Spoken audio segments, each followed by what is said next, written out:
Does anyone else feel extremely guilty leaving their dog home for 8 hours to go to work?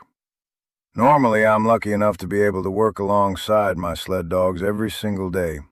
But this morning, I was driving to town to do some work, and I calculated what 8 hours is in dog years. 56 hours. That's about 2.5 days. You can see what I did. I turned around immediately and went to grab this guy here. I can't leave this guy alone for 2 whole days. Comment your dog's name if you miss them during work.